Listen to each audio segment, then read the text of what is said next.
Hello, guys, and welcome back to another episode of the Joining Me Today podcast. I've no idea why I just did that because that has no relevance to numbers.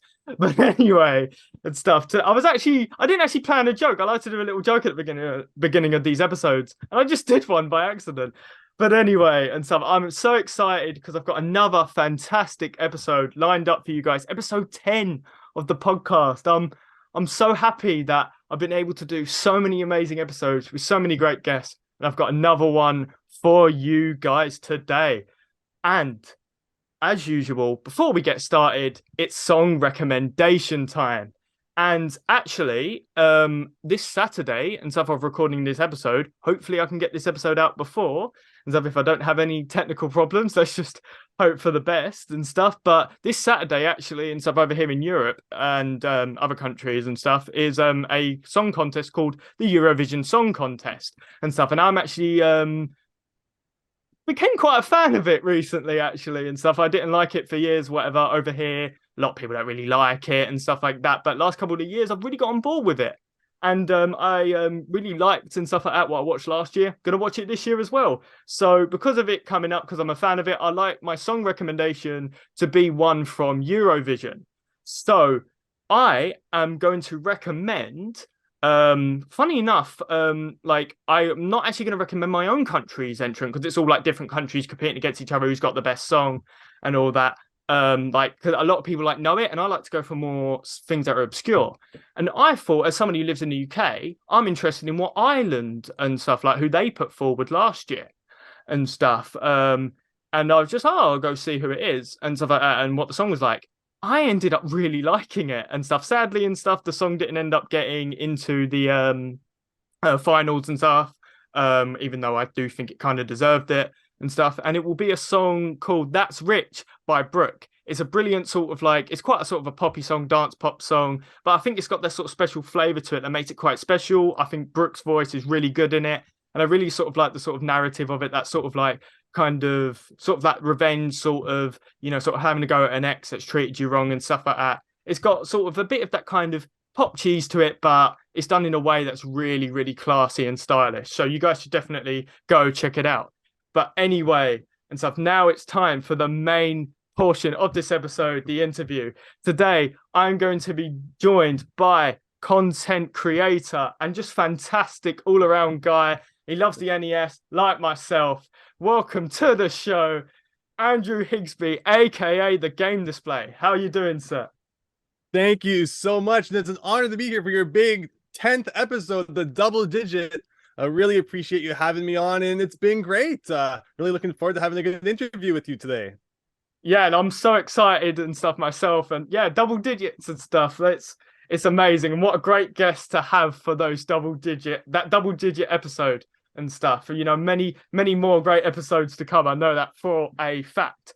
But anyway, and stuff, getting straight into the main interview, obviously with every guest and stuff, I like to ask for their song recommendation. I do mine. I also like to know my guest song recommendation. There we go. So what sort of song would you like to recommend to the listeners?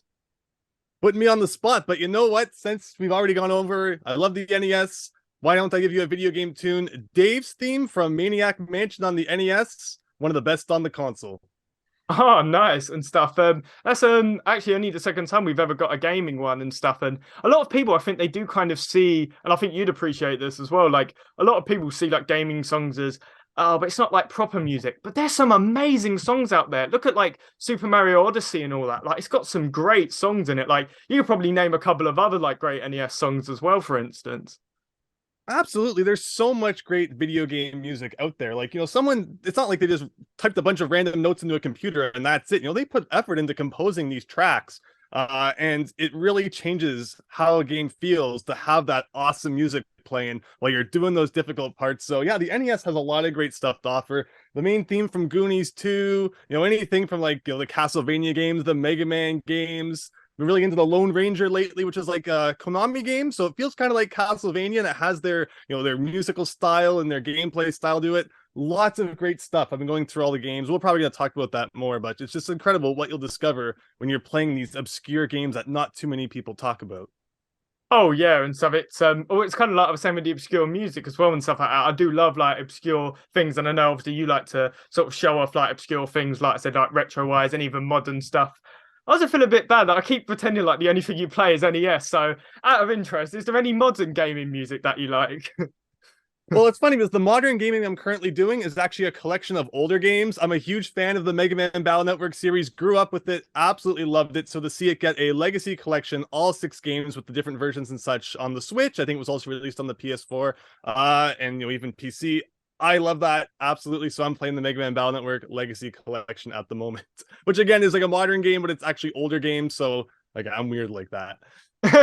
No, I totally get that. Like, I recently got the Contra Anniversary collection, and I keep telling myself to play more new games, and I just always go back to the classics. Like, I even got a Bloodstained and stuff. It was like that Castlevania like successor and Oh stuff like yes, that. yes, I've heard of it. Yes. Yeah, I even got that and stuff, and like it's like I know deep down it's because I just love that retro aesthetic and those retro styles. So I feel yeah, we connect on that level. Exactly. And another game I'm looking forward to is Tunic, an indie game finally getting a physical release in the next couple of months. But again, that's like a throwback to those retro games, even with like the retro manual and everything there. So I just can't leave that, retro style, I guess.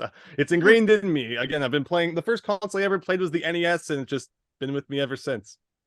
Oh yeah, and stuff, and like you understand why, you know what I mean? Because retro gaming's great, you know what I mean? It's why so many people like are into it and stuff. But sort of backpedaling sort of a little bit and stuff, talking about retro gaming, obviously your YouTube channel and stuff, the game display, go check it out and stuff. He's got some Thank great you. stuff over there. He's a great host, a great guy, you know what I mean? What's not to love? But how did your sort of channel get started in the first place? Oh, absolutely. So I, again, have always loved video games. I loved collecting video games. My collecting video games, again, I kept whatever I had from when I was a child, thankfully, and built up a nice sized collection there. It's really started in 2006 when I went on a mission to collect every single Virtual Boy game. And then from there, I'm like, okay, I want to experience games from other consoles as well, and started accumulating things. It was in 2011, late 2011, when I said, you know what, this YouTube thing is really becoming big. I see so many other people out there having fun, talking about their game collections, showing off what they've found at the stores and the garage sales that week. And I really want to try that out as well. So I created the channel, and I also incorporated some Let's Play elements, which aren't there as much anymore. Because again, obviously I love not just the collecting element when it comes to games, but the playing them as well. So, being able to show off those games that's, again, we've talked about it, but, not that many people know about to the world, and also be able to show those obscure things I was finding out there. Just both those things combined made me really want to make a YouTube channel and again share those experiences. And I'm happy to see that so many people are enjoying it these days. Yeah, and many people are and stuff. You've built and stuff like that a very like successful platform and stuff. You've got like over 22,000 subscribers to your name, and you've definitely deserved all that viewership. And actually, speaking of that and stuff, I saw that one of your videos and stuff recently, your Nintendo email video and stuff. I know that we've discussed it and stuff off camera. Like I said, that's how I discovered you. Funny enough, like that video is like done incredible recently. It's kind of like popped off in a way and stuff. Like, how has that been for you, seeing how successful that video's like become? I am so happy to see that so many people are enjoying that video. I think it's just a relatable experience getting in touch with that company who you love so much. And my favorite part is seeing down in the comments again other people sharing their experience getting in touch with Nintendo. And it's just amazing the impact it can have when, again, that company that you really enjoy what they do getting back to you. It feels like you've made that personal connection. So I think a lot of people relate to that. And when I made the video, I thought, oh, it's just a silly thing. I'm going to talk about something I did in the past, and maybe a few people will find it funny. But just to see the response to it is really incredible, and I'm happy that it's giving others an opportunity to think back to those memories as well, and even get them out there to share with the masses. Oh yeah, and it's quite funny and stuff like that. You say about sort of sharing experiences and all that, because I actually had a little bit of an experience and stuff myself in terms of contacting Nintendo. And I found it interesting you'd brought up about like how recently and stuff like that in terms of responses, a lot of them can be quite, it's the same old stuff. It's very sort of cookie cutter sort of Mm-hmm. responses. And I remember though, like during lockdown and stuff, when I was doing some sort of work and stuff like that for like a class I was part of and stuff like a business class, and like they needed us to basically like get details about like we had to pick like a company and stuff like that. It was like one charity and one like non-charity. and we had to Mhm. sort of describe and stuff like different things about it as a business. You know, how Mhm. many employees are there, you know, what they do and stuff like that. And they needed to know, for instance, how the company was broken down, sort of, Yeah. you know, in terms of the employee structure, you know, manager and assistant and all that sort of stuff. And I'd I'd basically not really read the assignment properly because I was meant to pick I think a UK business, and I just picked Nintendo, not thinking Nintendo realize UK, right? yeah. Well, that's the funny thing because midway through, I was like, oh, I can then just switch it in Nintendo UK because you can kind of say like everything I'd written so far. I can say, oh yeah, like they market it for this region, but overall they are selling games and they're not a completely different business. So I could twist it a little, but then I had to find out how it's structured there because obviously being a smaller division of a big company, you don't know how it's broken down. So I thought, you know what? I'm just going to send them an email, see how they'll get back to me. Excellent. They genuinely actually got back to me. They said we can't obviously break it down properly because it's confidential information, but they actually provided me a link and stuff to their organizational structure in Japan and Mm. stuff. Or it was like something like that. It was sort of like a way you can view it in Japan, like what they show on their finances, I guess, like reports and all that. So they had actually got to me specifically and was like, "We're catering to your weird specific question." And it was like when I saw your video, it made me think of that, and I was like, "It's funny we had like a similar experience." Like yeah, sort of describe to the viewers and stuff who haven't seen it and stuff what actually that video like what you sent Nintendo at the time. For sure. So back in 2006, I sent Nintendo a series of 3 emails. For whatever reason, I guess I was just treating them as like my personal pen pal at the time.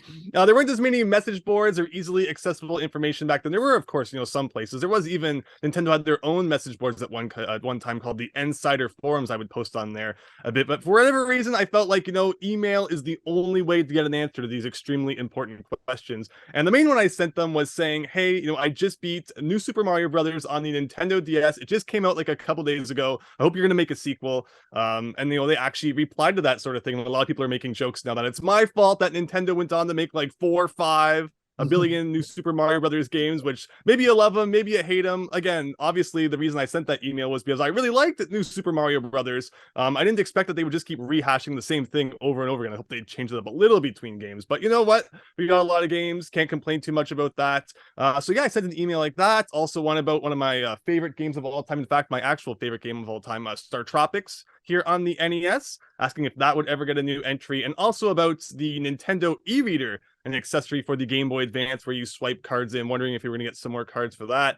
And yeah, so I was just thinking about those emails. In fact, I was thinking about the New Super Mario Brothers one. I forgot I had even sent those other two, but I still had access to the old Hotmail email account where I had sent those from. So I went back, dug around a bit, found them all, and just said, you know what, this is kind of cool. Again, maybe people will enjoy hearing about it. So I compiled that all together, made a video, and I'm just so happy to see how much everyone's enjoyed it. Yeah, and I bet you're sort of like at the time and stuff. I bet your young mind was sort of blown off, like, oh, it got back to me and stuff like that. And like, I don't even think I would have even sent an email sort of around that age. I would have just been like, oh, I'm too scared. I don't know what to do and stuff. And like, and I felt like in your emails as well, you were so confident. You were like, I think in one of them, you were so like sort of, I can't remember what it was. It was like you were like, oh, I've seen that you've like oh, I can't. There was one you were like sort of. It was like you were a bit bitey at them. Like you were like I can't remember what it was. Yeah, It was yeah. one of the emails you sort of Well, had a in go the at them new or in the something. new Super Mario Brothers one, I was like, I beat the game 100%, and if you don't believe me, here's like all these reasons I can list that prove I actually did it. Like I was just telling Nintendo like, this is who I am. You better answer me. No, I mean it wasn't that mean. Definitely check out the video if you haven't seen it. But yeah, I mean, I just you didn't think twice about it back then. Just type an email. It was much better than person to person or face to face communication. That used to make me so nervous back in the day. But sitting behind the computer, sending an email, no problem. I laugh if you just like made a trip all the way there and just stood outside just with a sign like New Super Mario Bros. 2, please.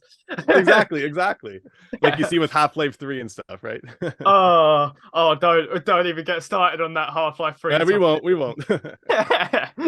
But anyway, yeah, like speaking of your channel and stuff like that, like, how must it be also like to think, you've got all these fans now sort of supporting your content and sort of having this community that you can sort of like sort of like bond with in a way and stuff like that, you know, over like something that you love, you know, in gaming.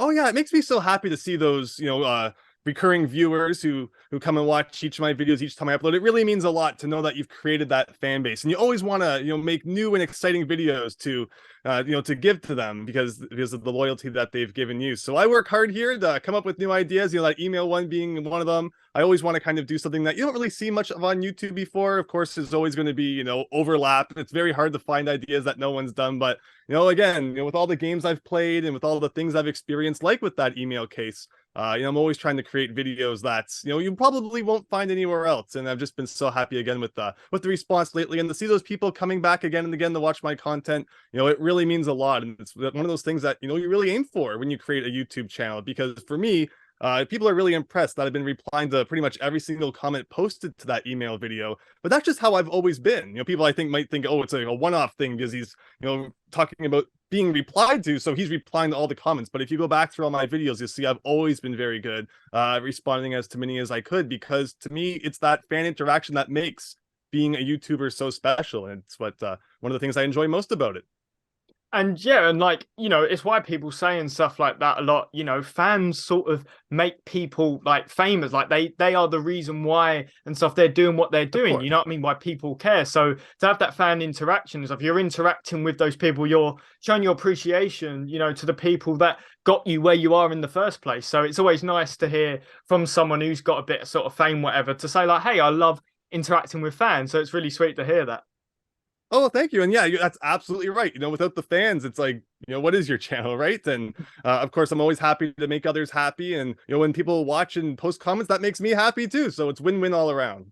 Yeah, and like I said, you got to go check out this guy's content and stuff. I'll shout it out again because it's worth it. I promise it's the last time and stuff. But like, yeah, go check out his stuff. Absolutely fantastic stuff he's doing over there and stuff. And going a bit away from YouTube and stuff like that, I'd actually also seen and stuff that you have done a lot of the translation sort of work and stuff like that, Japanese to English translation. Yes. And stuff. So what got you into that whole sort of like world? Absolutely. So the Japanese language was something that I always found interesting. It was around 2012 when I really dove in and said, you know what, I really want to give this a shot, because I'd always been so occupied with other studies and other things. But I said, what will happen if I just sit down and really give it a go, try to learn the Japanese language? And it was just clicking like that. It was something like I was, meant to learn. It all started coming to me, and just from there I kept with it through some school studies, through a lot of personal study. Got to the point where, yeah, as you've mentioned, I've done some fan translation projects out there. One of the main ones being the Pokemon Mystery Dungeon WiiWare titles. I was a big contributor to those, and that was a lot of fun. But I do have a website, Higsby.net, where a whole bunch of different translations. There's some manga translations on there, video translations, just random odds and ends, of course, some fan translations as well. And it's just something I really enjoy doing. So it was definitely worthwhile for me, and it's something I'm happy I did. To learn Japanese and to stick with it for so long, because that's the tough part is, it starts out kind of easy. You're learning some words, you're learning the characters.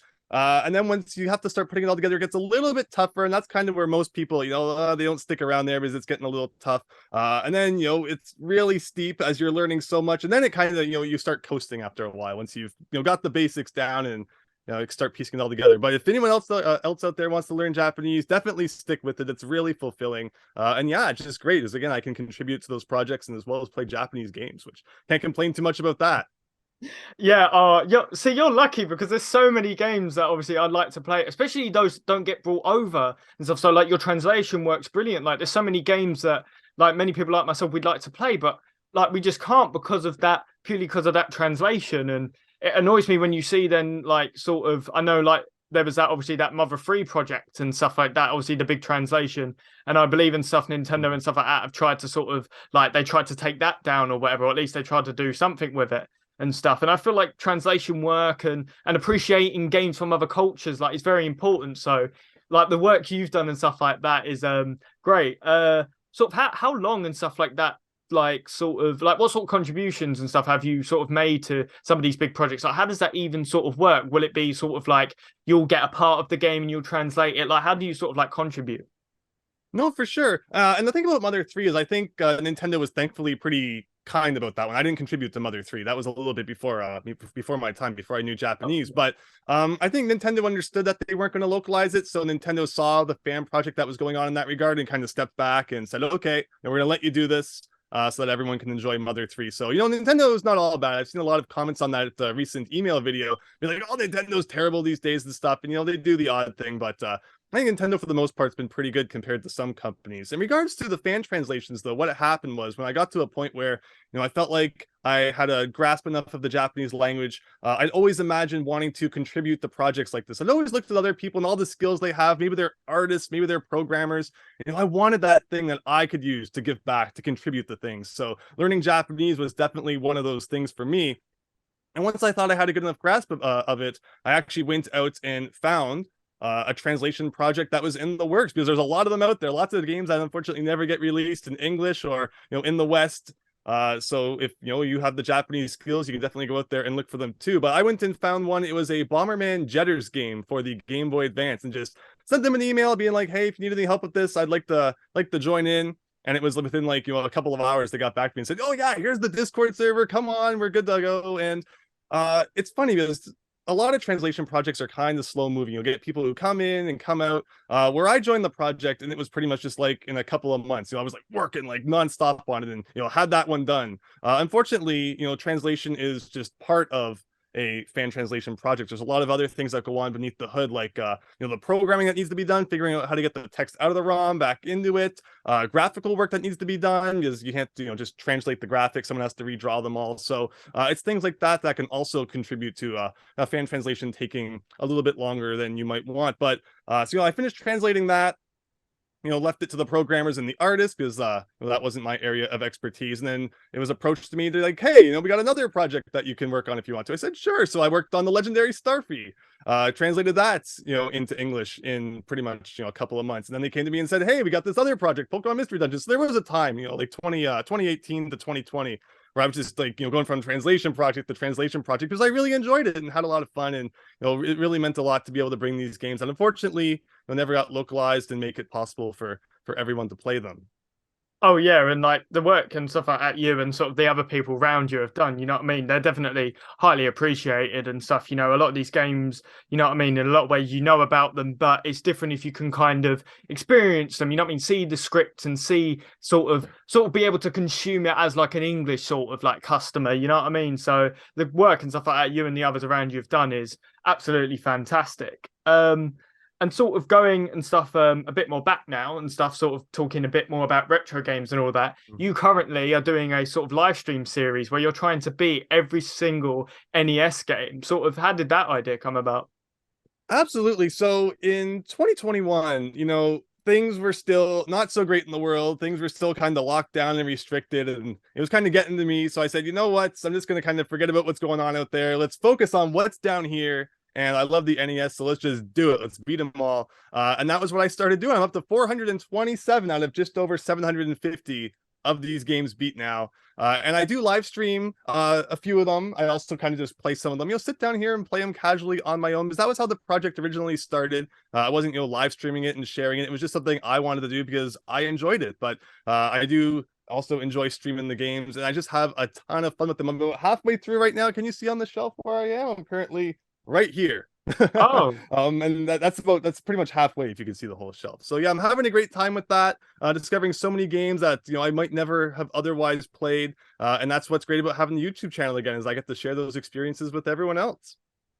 oh yeah, and it's a task that I'd love to be able to do that, but I would probably just get through like two and then I'm done, because I'm so bad at old games. Like I've I've nearly beaten Mega Man 2, which I think is pretty impressive. Yeah.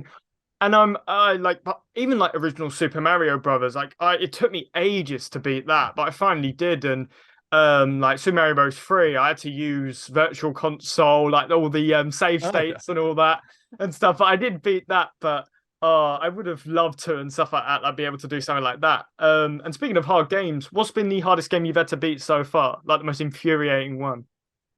Oh my goodness. So yeah, when it comes to NES games, it's very much a case of practice makes perfect. Like you don't just usually pick it up and it's like, oh yeah, I'm done with it. Unfortunately, sometimes it can, take days, even up to a week. Like Afterburner on NES took me a long time. Battletoads is of course a go-to when talking about the most difficult NES game. Obscure ones like Bump and Jump, it's like an old arcade game ported to the NES. So there's a lot of really tough ones. Ikari Warriors and Arkanoid, also two of the most difficult ones to do without codes or anything like that. So there's some really, really tough ones out there. But when you overcome that and beat it at the end, that's the feeling that you're after. It's like, yeah, I stuck with it and I did it. I didn't give up.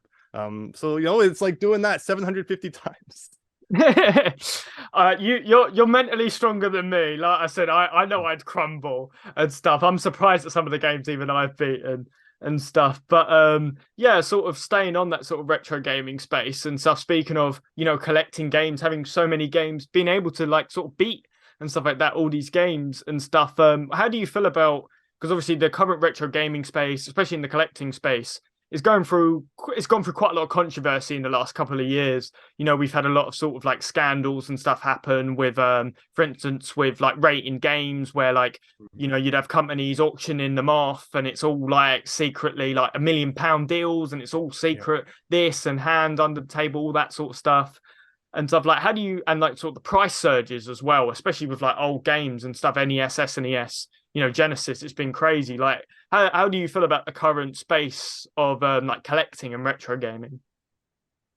A big part of my channel was always just sharing the fun that retro collecting is. And again, back when I started this channel, late 2011, early 2012, it was all about just showing people what they could find if they went to their local thrift stores, to their garage sales, looked in those unusual places. You can find incredible games for incredible deals. Where obviously that's not the case anymore. And it makes me so sad because I don't know how many emails and letters I've received over the years of people just saying, thank you so much for your channel, Andrew. You introduced me to retro collecting. Now I collect myself. I'm building up a collection. I absolutely love it. And I really appreciate what you've done. Where obviously now the prices have just gone so crazy because of manipulating, because of other factors, as you mentioned, that it's just not the same anymore. I can't say, all right, everyone, let's, go and check your thrift stores. You're going to find some, cool stuff. Like it's just not the same. So it makes me really sad because, people can't have that same experience I had. So I always say, play the games whatever way you like. Even though I have this massive collection, I'm not like, whoa, don't play it on emulators or anything like that. Just however you enjoy your retro games, have a blast with them. But again, it is the shame to kind of see what's happened these days because retro collecting was so great. And it's too bad that a lot of people unfortunately can't experience how it was 10 or so years ago when YouTube was really just, if you no one's going to go back and watch my really old videos. I don't encourage you to because they're really not the greatest quality, but it was just people sitting on couches, picking up games, being like, here, I picked up this today. I picked up this today. I like this game. It wasn't the, massive overproduced, crazy thing that YouTube has become. It was just people who are passionate about something sitting down on a couch talking about it. And it was a lot of fun. Oh yeah, I did love like old YouTube and stuff. You're definitely right about that, and I do think sort of some of that sort of charm of YouTube has been like lost. That kind of just people being passionate. I think a lot of it is so kind of commercialized and stuff like that now. And I know that's sort of how things go, but you can't help but you do want it to feel a bit more sort of like it's human to human. It's personable and stuff, and especially with retro gaming. Like I said, like I don't like all of these like corporate hands getting into it now. Where it's like for instance, there's a thing now where you can buy shares in rare copies of games. So you own, for instance, you can own 10% of a sealed copy of Super Mario Brothers. That goes against it being a game. That's like so weird. But and speaking of that token and stuff, I saw that you recently did a video on DK Oldies and that whole situation and stuff. What's your view on that whole situation? So yeah, again, I'm not too worried about it. Like people can buy from DK Oldies if they like them, they can avoid them if they don't. The way I'm looking at it is over the years, I've seen a lot of retro game stores that charge more than the typical going price because maybe they're located downtown. They have that high rent to get, they're by the college. They know people will pay a bit of a premium for it. And that was just the way it was. If you walk into that store with that price that you don't like, you say, all right, well, I don't feel like paying those prices. I'm going to walk back out. So people, going on about DK Oldies being like, this extremely high price. But also what they say is, DK Oldies claims to refurbish their products, which people have received them and shown that they clearly aren't. So that's a different thing. Receiving an NES with like a chip out of the front. So I understand why people would be upset about that. So people want to get things from DK Oldies and make videos about it. That's totally fine. Seems kind of counterproductive to be like, oh, DK Oldies is a scam. Don't buy from them. By the way, next week I have a box of 500 things from DK Oldies I'm going to be unboxing. It's like, you just. So I don't know. Again, I have no stake in the argument. I was just kind of giving my thoughts about what it's been like to be a retro collector for over a decade and a half about. And yeah, I've seen a lot of different stores in that time. So DK Oldies, I guess, doesn't surprise me all that much. But yeah. Yeah, you're kind of right on that token in a way. Like, sort of, it's not even that surprising we have a company coming in charging such high prices. You go to a convention, for instance, and you see some of the prices they charge there. They can charge like 100%, 200% more and stuff like that than online prices, because they know people will just buy it on the spot. The impulse buying and all that stuff. I think the thing that more annoys me about DK Oldies is the fact that it's like the way they're trying to promote themselves is like they are more, they're like the consumer, they're more personable. And I do feel like they are sort of, it's quite a sneaky tactic. It's kind of like pretending like someone's your friend, but the whole time you're kind of tricking them. And I get that business is never going to be like a friend. I do feel like I feel like they know what they're doing. And I think that's the part that rubs me the wrong way. Like, they very much have got their marketing down, because they know that they can get people that don't know that much about prices and stuff like that. They will then just go, oh, they've got Xboxes. Look at this fun video. I could appear in a video, DK Oldies. And they'll buy like an Xbox 360, get all these games, and then they spent $500 and they don't know they could have spent only $300. So I think that's the part I sort of feel about it. But I totally respect your opinion. And I definitely agree with the token of, if you don't like them, why are you spending $500 to keep proving the same point as everybody else? So it is a bit silly and stuff. But yeah, I agree completely. They do come across as that very, personable, like, yeah, we're all gamers here sort of thing. I totally get that. But I also understand that, that's marketing as well. I think there's very few companies today, unfortunately. It's unfortunate that it has to be this way. Gaming companies, very rarely is the CEO like a massive gamer, totally understands their target audience. No, they're usually a businessman, right? Who ended up in that position, whose job is to make money. And unfortunately, that's just the majority of the companies that we patronize these days are down in the middle ranks. You might have the people who are passionate about it and understand, but usually at the top with the boards and the presidents and all that, it's just people there for maximizing those profits. So again, I guess that's why DK Oldies doesn't really surprise me in that regard as well. Even if they come across it in their videos, I guess I just see that and I'm like, well, I expect there to be a corporate face behind this, but not everyone does, and I get that too. Yeah, that's just basically business, isn't it? It's capitalism, in it, in a lot of ways. That's kind of the answer to it and stuff. But at the end of the day, you know what I mean? I'm not buying from them, you're not buying from them, and other people, if they want to, like you said, it's your life, you know what I mean? You've got the freedom to do it, so you can do it.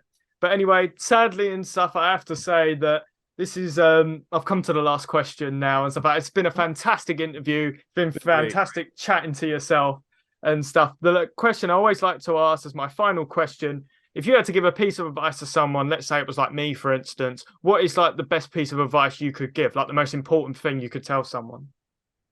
Follow your dreams. Don't wait for anyone to come along and teach you that really important thing, or to tell you what to do with your life. If there's something you're passionate about and there's something you love, go after it.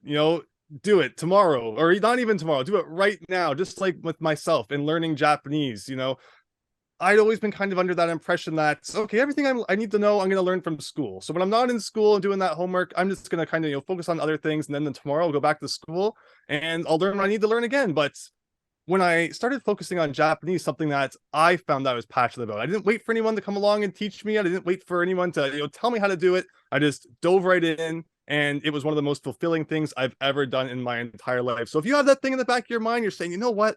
I think that'd be really cool to do. You got the internet at your fingertips. Go after it today and you'd be amazing where that can take you. And yeah, that's definitely something I'd support and stuff like that. That's a brilliant piece of advice. And yeah, like I said, I definitely agree with that. And you guys and stuff like that, I think that'd be a great thing to take on board. So thanks for that. I really appreciate it.